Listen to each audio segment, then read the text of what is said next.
Flaqa bejn il-Gvern u l-erba' unions, il-Forum, il-General Workers Union, il-UHM Voice of the Workers u l-Konfederazzjoni ta' Trade Unions Maltin, is-CMTU, intlaħaq qbil il-ħaddiema tal-amministrazzjoni pubblika jieħdu żieda fuq dik diġà eżistenti tal-ftehim kollettivi, bilan li l-ħaddiema tas-servizz u settur pubbliku ikunu ħadu aġġustament tal-kola.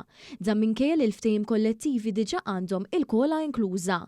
Din il-laqgħa saret wara talba li kienu għamlu l-erba' unions lill-Prim Ministru. Bekk issa se jiżdied l-ammont ta' €6.41 fil-ġimgħa ma' żieda tal-ftehim kollettiv għas-sena 2024 biex tirrifletti l-effett tal-kola ta' €12.81 fil-ġimgħa li ngħatat fil-baġġett. Kull skala fil-ftehim kollettiv għall-uffiċjali pubbliċi se tingħata b'mod ugwali, żieda ta' €6.41 fil-ġimgħa fuq iż-żieda eżistenti. Dan se jiġi applikat ukoll fis-settur pubbliku fejn il-ħaddiema kollha se jingħataw l-istess top-up.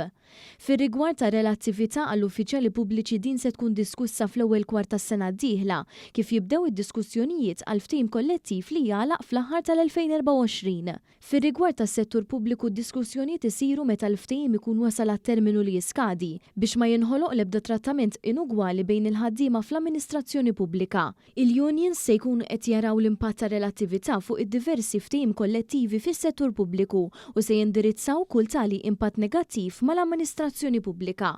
Min-naħa tal-Gvern il-laqgħa tmexxiet mill-Prim Ministru Roberta Bela flimkien mal-Ministru għall-Finanzi Clyde Caruana, is-Segretarju Parlamentari Andy Ellul, is-Segretarju Permanenti Ewlieni Tony Sultana u s-Segretarju Permanenti fih dan l-Uffiċċju tal-Prim Ministru Joyce Cassar. Min-naħa tal-Unions deru Pawlu Paċ fisem il-Forum, Josef Buġija fisem il-GWU, Josef Vella fisem il-UHM Voice of the Workers u William Portelli fisem is-CMTU.